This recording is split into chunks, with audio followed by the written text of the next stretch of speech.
नमस्कार दोस्तों, ग्रह चक्र में आपका बहुत बहुत स्वागत है। मैं अमरेंद्र सबरंग समाचार में आपके लिए सावन के महीने में ज्योतिष पर एक विशेष प्रोग्राम लेकर आया हूँ। दोस्तों, आज जो हमारे चर्चा का विषय होगा वो सावन महीने में जो बहुत सारी अविवाहित महिलाएं हैं, बहुत सारी लड़कियां हैं जिनके शादी में प्रॉब्लम्स आ रहे हैं, तो किस विधि विधान से भगवान शिव की आराधना की जाए कि उनकी शादी निर्बाध रूप से और बिल्कुल सही तरीके से वो सेटल हो जाए। तो दोस्तों, सबसे पहले हम चर्चा करेंगे, क्योंकि देखिए सावन का पावन महीना चल रहा है और इस पावन महीने में भगवान शिव पूरे सृष्टि के अधिष्ठात्री होते हैं और भगवान शिव की देखरेख में ही ये संसार चलता है। और ये सावन महीने में भगवान शिव का पूजा का विशेष महत्व है। तो दोस्तों, आज मैं चर्चा ये करूंगा कि जैसे जिनकी शादी वगैरह नहीं हो रही है, तो सबसे पहले मैं 12 राशियों का आपको मंत्र बताऊंगा और उस मंत्र को आप लोग नोट कर लेंगे। उस मंत्र के अनुसार आप पूजा करेंगे भगवान शिव की, तो आपकी शादी में कोई विवाद नहीं आएंगी।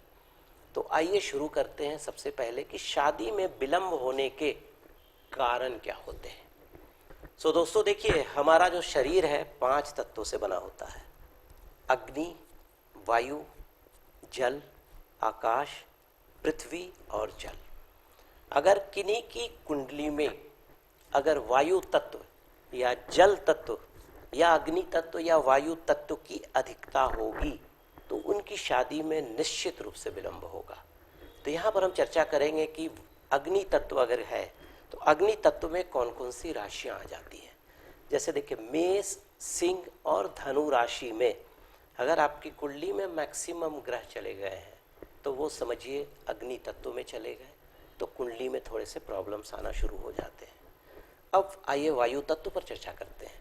वायु तत्व की जो राशियाँ होती हैं, मिथुन, तुला राशि और कुंभ राशि, अगर आपके सारे ग्रह अगर इसमें चले गए हैं या मैक्सिमम ग्रह 9 में से 7 या 6 ग्रह चले गए हैं तो शादी में दिक्कतें आती हैं।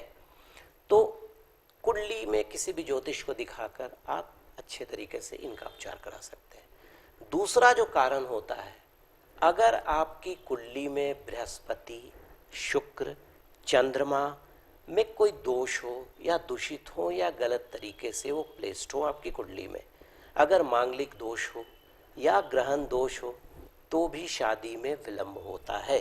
इसका उपाय करने पर निश्चित शादी जल्दी से ठीक हो जाती है।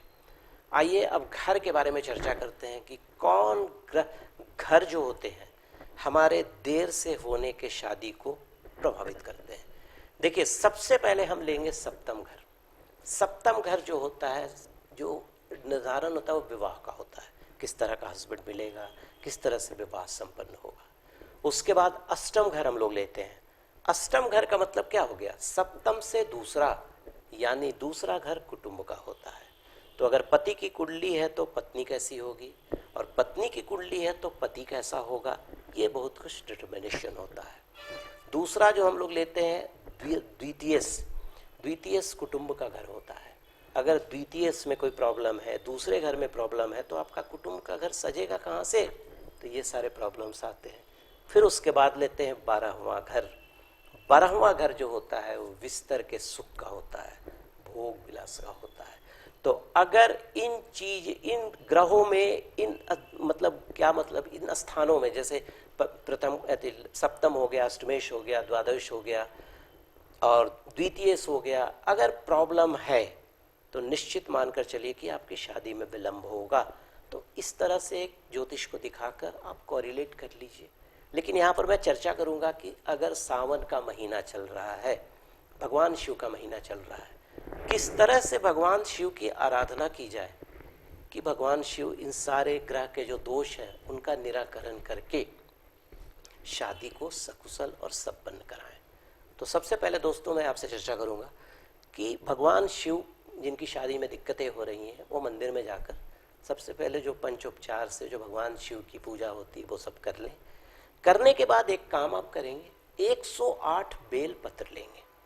उस बेल पत्र में पीला चंदन और गंगा जल मिलाकर उस बेल पत्र के तीनों पत्ता पर राम राम लिखेंगे। राम लिखकर 108 का कलेक्शन कर लेंगे और 108 जो पत्ते होंगे हर बार ओम गौरी शिवाय नमः, ओम गौरी शिवाय नमः करते हुए बेलपत्र का जो ये चिकना वाला भाग होता है वो भगवान के ऊपर अर्पित करेंगे।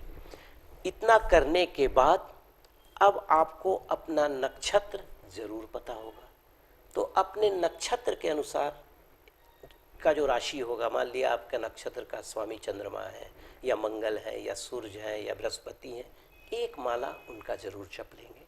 और आज मैं आपको बताऊंगा कि अगर विभिन्न राशियां, जैसे मेष राशि, जो मेष राशि का जो मंत्र होता है उसको नोट भी आप लोग कर लेंगे और इसको हमेशा पढ़ेंगे, एक माला उसका जरूर जपेंगे।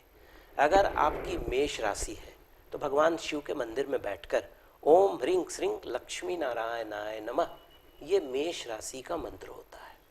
अगर आपकी वृष राशि है तो वृष राशि के लिए है ओम गोपालाय उत्तर ध्वजाय नमः। अगर आपकी मिथुन राशि है तो ओम क्लीं कृष्णाय नमः।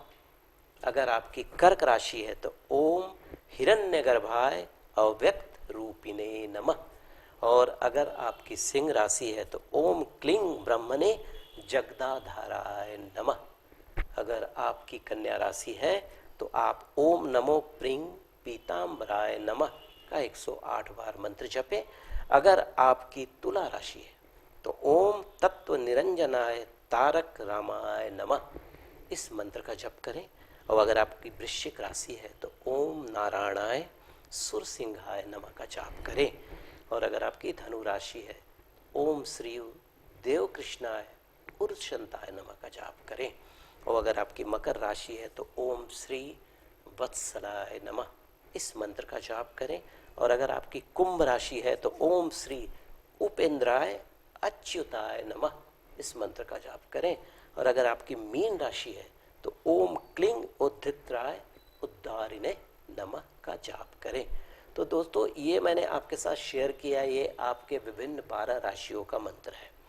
और अगर आपको इस मंत्र के बारे में ज़्यादा जानकारी हो तो हमारे OTV स्क्रीन पे मेरा भी नंबर आता है, हमारे न्यूज़ चैनल का भी नंबर आता है, आप व्हाट्सअप करके इसकी जानकारी आप ले सकते हैं। तो दोस्तों, अगर सावन महीने में किसी बच्ची की शादी नहीं हो रही है, अगर भगवान शिव की आराधना इस तरह से की जाए, उतना ही नहीं, भगवान शिव पर उस दिन, जिस दिन आप पूजा करने जा रहे हैं, 700 ग्राम चना का दाल ले लीजिए और 70 ग्राम आप पीला हल्दी ले लीजिए, 7 जनेऊ ले लीजिए, 7 पीला सुपारी ले लीजिए और पीला रंगा हुआ कॉइन ले लीजिए और भगवान शिव पर चढ़ाइए और भगवान शिव से ये आराधना कीजिए, भगवान मेरी शादी में जो अड़चने आ रही हैं, अगर अड़चने आ रही हैं तो थोड़ा सा आप इस चीज़ को देखें और मेरी शादी को संपन्न कराएं।